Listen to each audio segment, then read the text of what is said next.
স্বাগত দীপ্ত সংবাদে, সাথে আছে আমি কাজী আসিফুজ্জামান। কুমিল্লার কালীরবাজার ইউনাইটেড পাবলিক স্কুলের খেলার মাঠে বসানো হয় বাজার। এতে ভোগান্তিতে পড়তে হচ্ছে শিক্ষার্থী, শিক্ষক ও অভিভাবকদের। স্কুল চলাকালীন বাজারের কারণে শিক্ষার্থীদের নিরাপত্তা নিয়ে প্রশ্ন উঠেছে।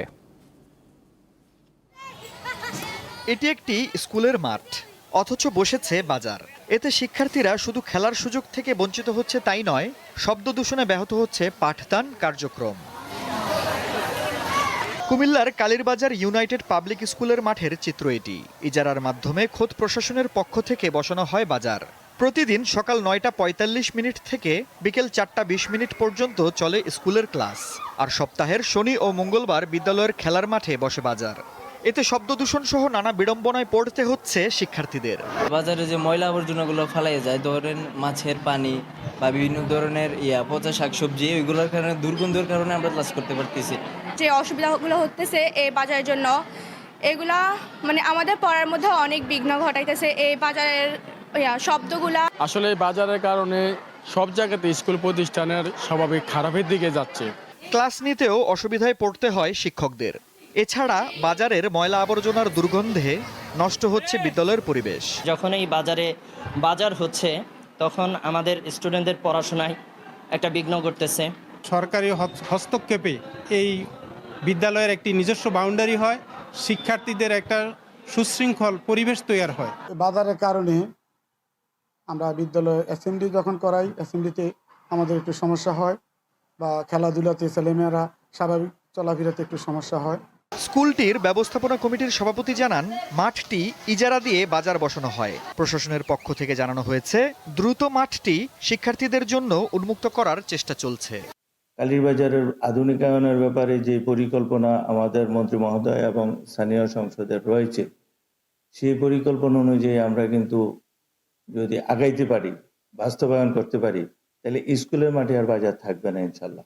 স্কুল মাঠে বাজারের বিষয়টা তো ইজারার অন্তর্ভুক্ত না, তো সেটি আমরা দেখব। আসলে যেহেতু আমাদের নজরে আপনারা এনেছেন, আমরা বিষয়টি দেখব গুরুত্ব সহকারে। বিদ্যালয়ের মাঠটি শিক্ষার্থীদের জন্য উন্মুক্ত করার দাবি স্থানীয়দেরও। আফরিদ হাসান, দীপ্ত, বার্তা কক্ষ।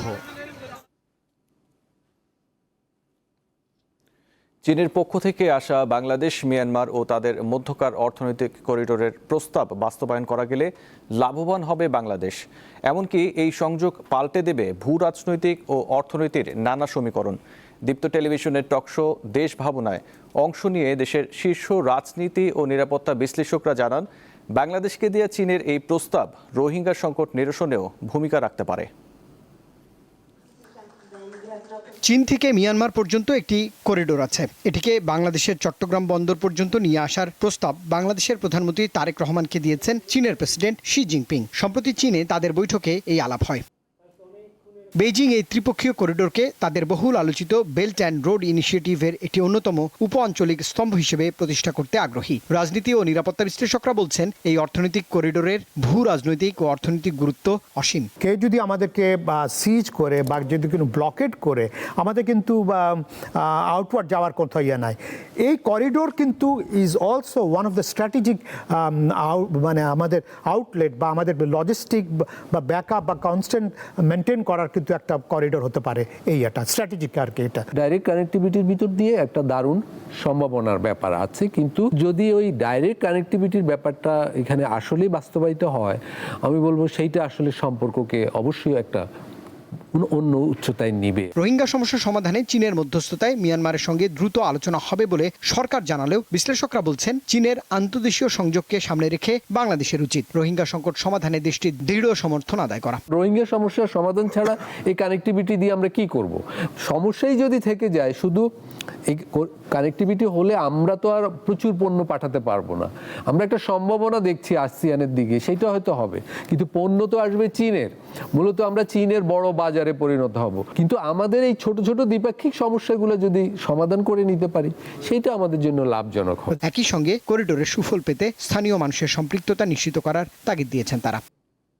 রুবায়েত হাসান, দীপ্ত সংবাদ, ঢাকা। দুই দল গ্রামবাসীর সংঘর্ষে একজন নিহত ও ৩০ জন আহত হয়েছে। রবিবার রাতে উপজেলার কালীকচ্ছ বাজারে এই ঘটনা ঘটে। নিহতের নাম খাদিম মিয়া। পাওনা টাকা নিয়ে কথা কাটাকাটির এক পর্যায়ে দুই পক্ষের মধ্যে সংঘর্ষ শুরু হয় বলে জানায় স্থানীয়রা। এতে সরাইল নাসিরনগর আঞ্চলিক সড়কে যান চলাচল বন্ধ হয়ে যায়। পরে পুলিশ পরিস্থিতি নিয়ন্ত্রণে আনে।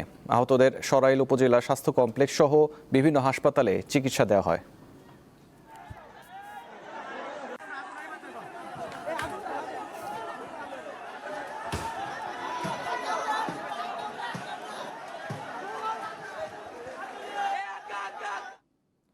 নওগাঁর আমের সুনাম দেশের গণ্ডি পেরিয়ে বিদেশেও ছড়িয়ে পড়েছে। তবে নিরাপদ আম উৎপাদনের প্রধান উপকরণ ফ্রুট ব্যাগের দাম বাড়ায় হতাশ চাষিরা। ফলে অনেকে এবার আমে ফ্রুট ব্যাগিং করেননি, তাই রপ্তানি সম্ভব হচ্ছে না। নিরাপদ ও বিষমুক্তভাবে আম উৎপাদনের একটি পদ্ধতি হলো ফুড ব্যাগ।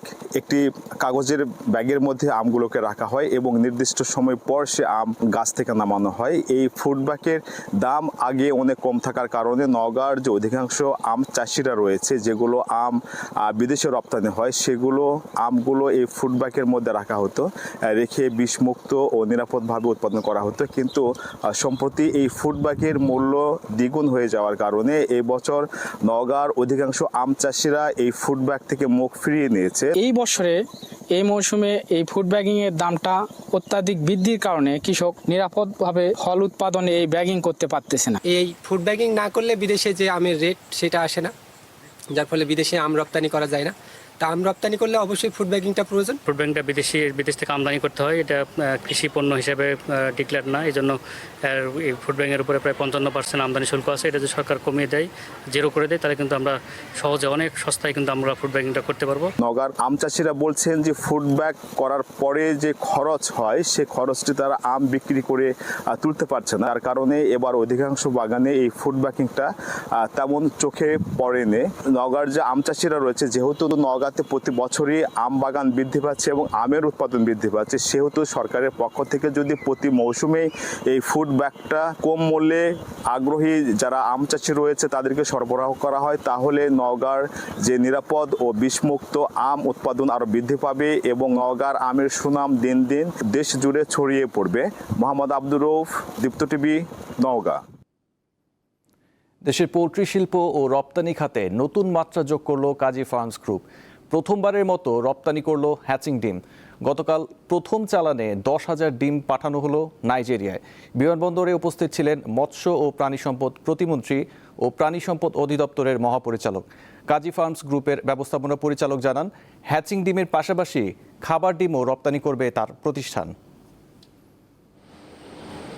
কাজী ফার্মস গ্রুপের ব্রয়লার গ্র্যান্ড প্যারেন্ট ফার্ম পঞ্চগড়ে অবস্থিত এই খামারে কঠোর বায়োসিকিউরিটি বা জৈব সুরক্ষায় উৎপাদিত হচ্ছে উচ্চমানের হ্যাচিং ডিম। এই ধরনের ডিম থেকে উৎপাদিত মুরগির মাধ্যমে ব্রয়লারের মূল বংশ বা প্যারেন্ট স্টক তৈরি হয়।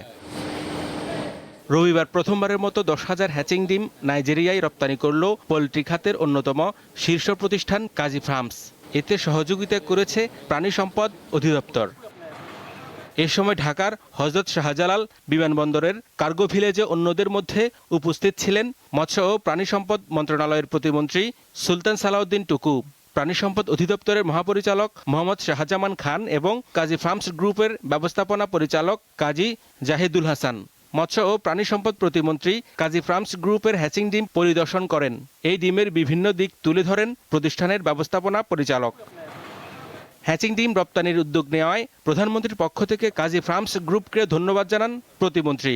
অবশ্যই গর্বের বিষয়, সফলতার বিষয় কাজী ফার্ম যেটি করেছে, কারণ আমরা যত রপ্তানি করতে পারবো তত দেশে বৈদেশিক মুদ্রা আমরা অর্জন করতে সক্ষম হব।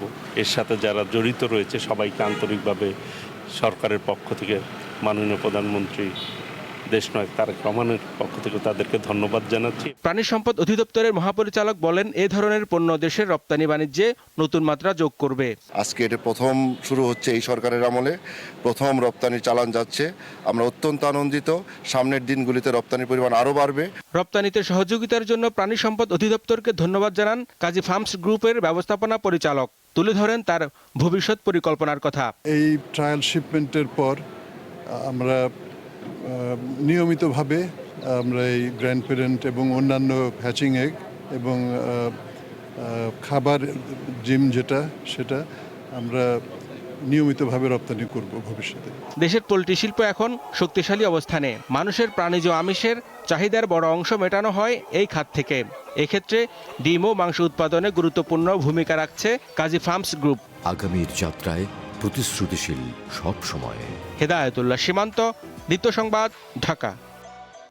রাজধানীতে হয়ে গেল Berger award for interior design 2025-এর পুরস্কার বিতরণী অনুষ্ঠান। একটি হোটেলে দ্বিতীয়বারের মতো এই অনুষ্ঠান আয়োজন করা হয়। এতে প্রফেশনাল ও অ্যামেচার এই দুই বিভাগে মোট 208টি প্রকল্প জমা পড়ে। এই বছরের আয়োজনে 7টি প্রকল্পকে পুরস্কৃত করা হয়। প্রফেশনাল বিভাগে পুরস্কারপ্রাপ্ত 4টি প্রকল্প হল মেকওভার্স বাই আনমন, স্থপতি নাজিফা তাবাসুম ও স্থপতি আজরিন আলম, কবিতা কুঞ্জ, স্থপতি জুবাইর হাসান ও স্থপতি তাহমিদা আফরোজ, সোল, স্থপতি উৎস জামান এবং অজো আইডিয়া স্পেস, স্থপতি মোহাম্মদ রবিউল ইসলাম।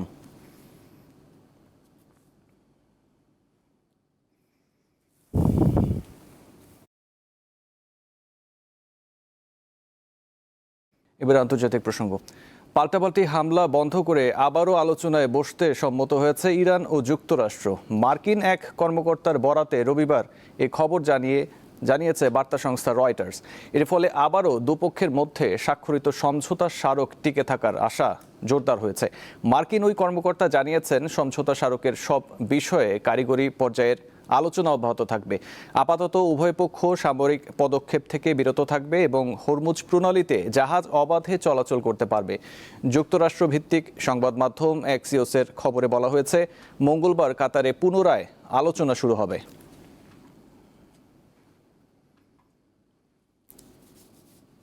এই ছিল এখনকার মতো। পরবর্তী সংবাদ 12টায় দেখার আমন্ত্রণ রইল। এছাড়াও তথ্য বিনোদনের খবর পেতে চোখ রাখুন দীপ্ত টিভি ডিজিটাল প্ল্যাটফর্মগুলোতে। ধন্যবাদ।